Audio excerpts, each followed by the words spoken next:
Hello.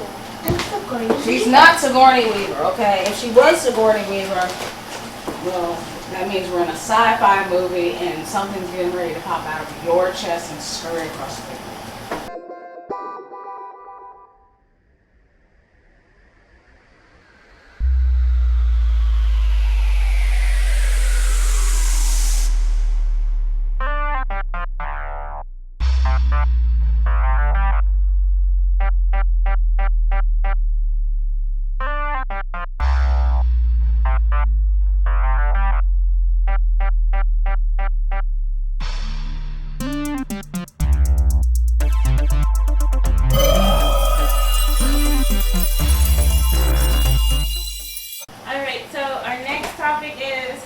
When it comes to jobs, the best good paying jobs sometimes that pay really well does not always equate to happiness.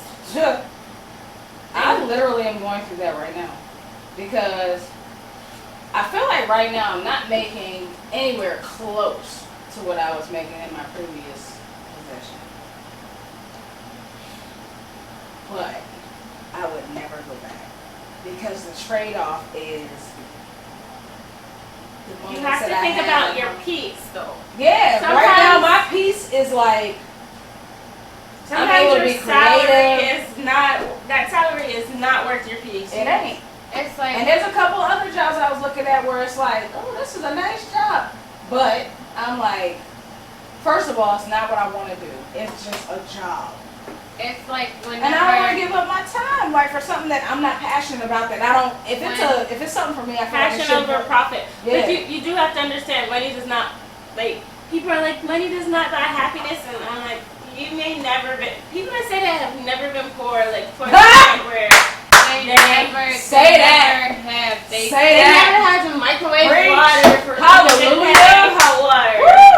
But a lot of people have poverty PTSD, so when they do get into these positions where they are making a decent amount of money, that they're like, I'm better than where I was, and I never want to be where I came from again. And they're afraid to leave it. Mm-hmm. Even though because that's where I was at. How many years did I tell y'all I was quitting? How many years did I tell y'all? No, as long as I've known you, I've been saying I was gonna quit. And when you told me that you quit your job, I was like, you did what? Do you have a plan? And you was like, no. I was like, okay. I just, you know what it is? I woke up one day and I felt like, can I see myself at 50 in the same spot and being okay? But it's like I was telling you to quit too. And it was literally physically like, making me sick. Because like whenever I used to work at the hospital as an RN, it's like whenever you're working and everything, all this stress. So money does not equal happiness. If it costs you your peace, you got a peace out. But also you got to realize that if you were out poor and to the point where, like I said, I was microwaving water for hot water, but I didn't know that because I was a kid. And I'm like, I'm not where I was. And poverty PTSD is basically being afraid to be where you were before. And you're like, afraid of going back to being poor. And now you're feeling good. Like, And that's why when people who are like, they finally make it per se, because they're the first person in their family to go to college and graduate, that's why they're still held behind, because they have that poverty PTSD sometimes, and they're helping out this person, their auntie, their cousin, this person, that, and the third. So they're still paying it forward, and they're not gathering mobility. But when she first really started making money, like, I mean, you know, money where she could buy a house and maintain it and buy somebody else, she wouldn't buy nothing. She wouldn't buy nothing. She wouldn't buy anything. She just stayed where she was at in her little apartment. She wouldn't buy, you know, she could have bought a new car. She was driving a hoopty and all these different things, because in her mind, I got money, but I don't want to spend it because I'm afraid if I spend it, something may happen to throw me back into poverty. So I better stock up on it and save it. Because I don't have a safety net. And somebody had to say, look, you have arrived. You are here. You have the money. enjoy it. What's the point in doing all this work and making all this money and you can't enjoy it? That's the whole purpose you make money for. Like, that's almost like it's not about money, but it's almost like hoarding. But it's like, remember that episode on what's that show called? Alone. When that guy was so he wanted to win. His mind was totally there. He was going to win. So every fish that he caught, he just sat there, dressed it or whatever, but he dried it up and everything, but he just hung it. He never ate it. He never ate it. He didn't starve to death, but they pulled him from the contest because he had all this fish and he wouldn't eat it. He was flesh and bone, like literally. He was not who he was whenever he started. Yeah. I just think that, like, people have to just be cognizant of the things like that exist. You have to, like, when you talk about, like, that is the worst quote that I've ever heard, and I collect quotes. Money does not buy happiness, but money kind of will make you comfortable. If you got enough of it, it'll make you comfortable, but it won't make you complacent because you know, like, this is where I don't want to be, or this is where I want to be. But you learn how to navigate through this because of where you've been and where you know where you want to go. And also, I think a lot of people who, they're just born into money. They don't really have to work. They're just born into it. And then you hear these stories of them going crazy or getting all this trouble, and you're like, yo, I wish I had those problems.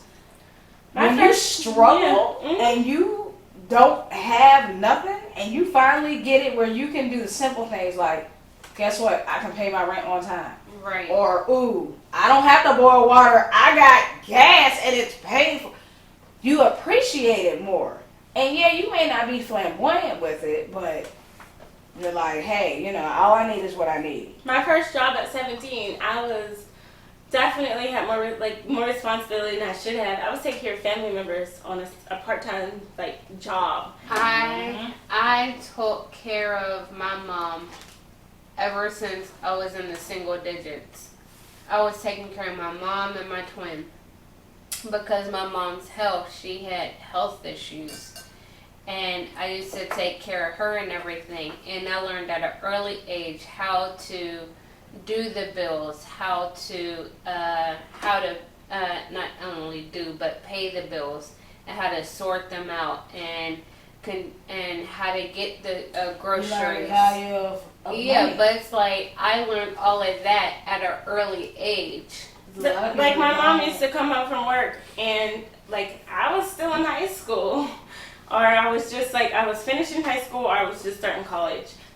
But she would come home from work and I would already have dinner ready. I'm making sure my brothers are fed, even though one is older, one is younger. I'm making sure that I can, I'm working, I'm going to school, and I'm cooking food, and I'm that's where I learned to be people's safety net. And I also was like, oh wow. You learn structure too. But I also, my mom told me the story of her struggles and her work and everything. She wasn't getting paid equal for everything she did. She was a baker and she was a chef, but she wasn't getting paid equal to the males who worked there, who she hired and so forth, because it's there's always someone over you. It's regardless of what you owe, there's always someone over you who controls everything, and you have to go through them. So that's a lot of women and women of color stories that a lot of people. I'm gonna take the Valentine's chicken out because I know it's probably pretty. We're trying to eat, so we're gonna take a break so that we don't burn the deliciousness that And you I cook. keep trying to touch the handle. Why do you have this handle? Still keeping that. Because when I was smelling I would like to thank Miss Sade Jones, the youngest man that And ever I would did it. like to thank Lindsay McNelson for being amazing. And y'all should know me by now. It's AngelLeeTv. If you ain't already, like, subscribe, tell a friend. We're here. We